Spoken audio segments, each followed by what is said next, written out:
Hello and welcome to the third lecture in the lecture series on principles of microeconomics. So in this lecture I will be dealing with the difference between macro and microeconomics. Actually I was supposed to give you that in the previous lecture itself, but let us do it now. Let us get a hang of what is the difference, main points of difference between micro and macroeconomics.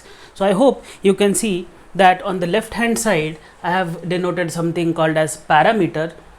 So these are the parameters on the basis of which we will differentiate micro and macroeconomics. So let us start with the first point of difference, which is obviously the definition itself. So what is the economic unit which is dealt with when I talk about microeconomics and when I talk about macroeconomics? So whenever it is at individual level, I gave you an example yesterday that if at all it is output of the firm, or if at all it is the individual's income, then I am looking at individual units. Then I am looking at individual units. So whenever the study is of an individual unit, that study is called as microeconomic analysis. When it is of economy as a whole or aggregates, then it is called as macroeconomics. So I hope the first point of difference between the two is pretty much clear. It is usually the definition itself. So microeconomics deals with individual units and macro with aggregates or economy as a whole. Now let us look at the second point of difference between the two. It is called as the scope. What is the scope of microeconomic analysis and what is the scope of macroeconomic analysis? So whenever I look at micro, what I am doing is I am dealing with individuals. So hence I will be dealing with individual income and individual output or the prices. All analysis or the subject matter or the scope of micro is limited to individual's income or individual prices or individual output. On the contrary, when I look at the scope of macro, what I am doing is I am dealing with aggregates like national income. In micro it was individual's income, here I am looking at national income. Then I look at general price level in the economy. Earlier in micro I was dealing with only prices, individual prices, for example price of a commodity per se. Here I am looking at the general price level. Then employment, employment, again a comprehensive concept. So these are the concepts in which macroeconomic analysis applies. These are the concepts in which only microeconomic analysis applies. So the second point is what is the scope of it, micro as well as macro. So the scope of micro is individual income, prices, outputs. The scope of macro is aggregates. It is aggregates, national income, general price level, employment and stuff like that. Now let us look at what is the central problem. The central problem in microeconomic analysis is the determination of prices as well as the allocation of resources. Yesterday I talked about something called as scarcity, and then I gave you some central problems which every economy has to face. In that, my final point was fuller utilization of resources. That means how do you allocate resources given the constraints which you have to operate under.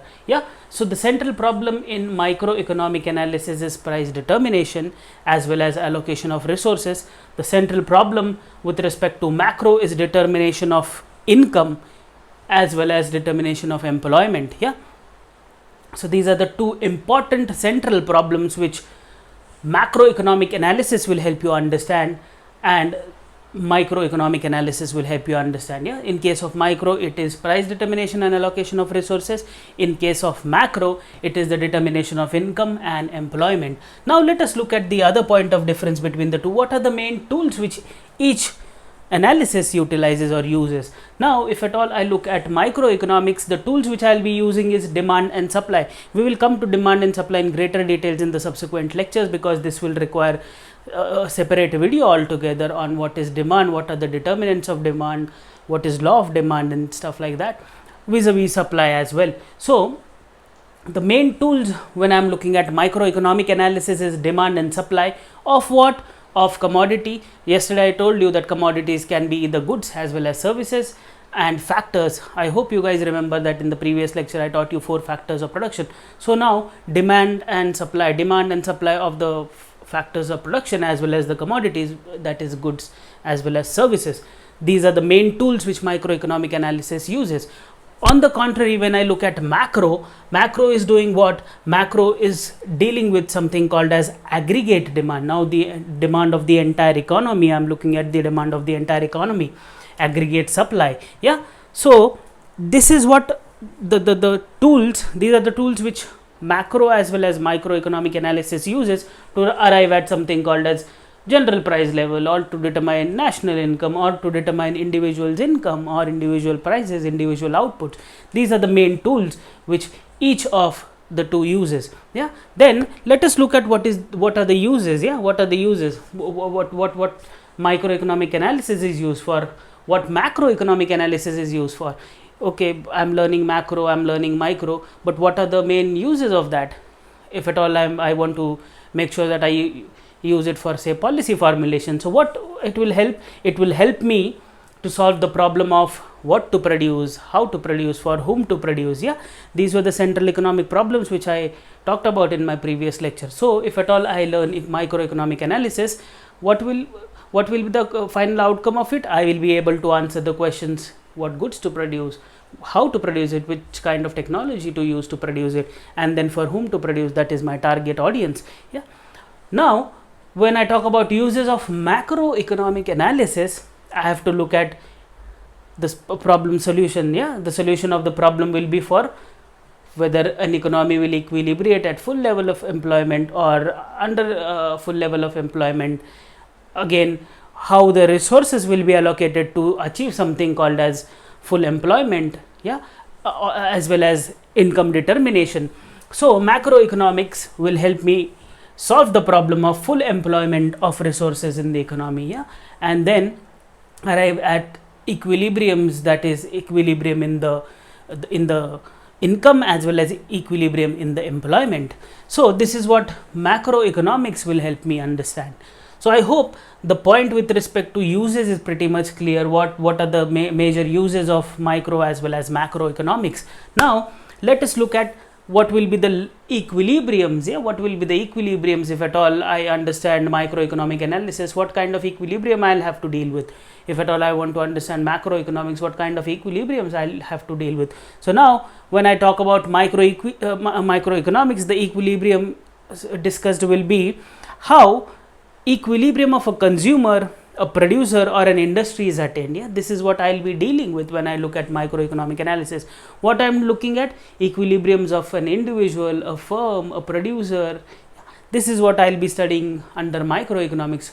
Vis-a-vis when I look at macro, I'm concerned with determination of equilibrium level of income and equilibrium level of employment, as I told you in the previous point as well. Now here I'm looking at the equilibriums at an aggregated level. Yeah, I'm looking at the determination of level of income, and I'm looking at the determination of level of employment in the entire economy, or the economy as a whole.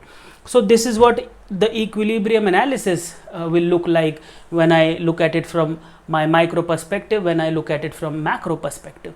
So I hope this point is pretty much clear. Now let us move to the other point, which is called as what are the determinants. Yeah, what are the determinants used to look at microeconomic analysis and macroeconomic analysis? So in microeconomic analysis, the determinants are: price is the main determinant of microeconomic problem. Price is usually used to look at, for example, if at all I want to understand how an equilibrium in the commodity market will be achieved, so I have to look at the price of different commodities. Yeah, when I want to understand if at all I am looking at factor market, then I have to look at the prices of factors.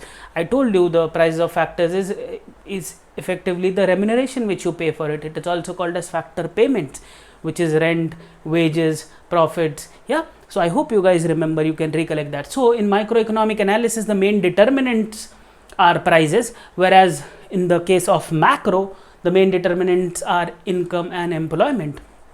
I'll be dealing with national income, I'll be dealing with employment, unemployment numbers when I look at macroeconomic analysis. Yeah, so this is the kind of determinants which each analysis will be using. So I hope this point is also pretty much clear. Then let us move to the approach, what kind of approach each uses. So microeconomics will be using bottom up approach or bottoms up approach, which you call, and then macro will be using top down approach. I will be dealing with more of these in the later part when I look at investments and stuff like that.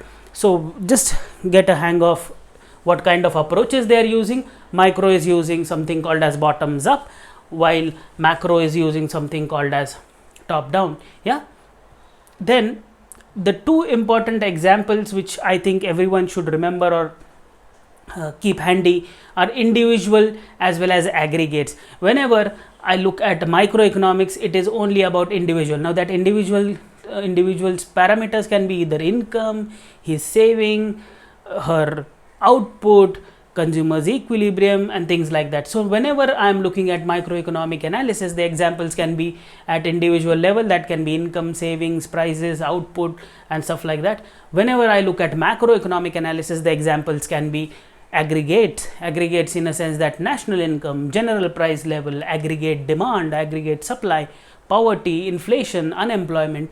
These are the certain examples, or these are the ways in which macroeconomic analysis can be done. So I hope the points of difference between macro and micro are pretty much clear. So I thought that I will just give you a sense of what is the points of difference, what are the points of difference between microeconomic analysis and macroeconomic analysis.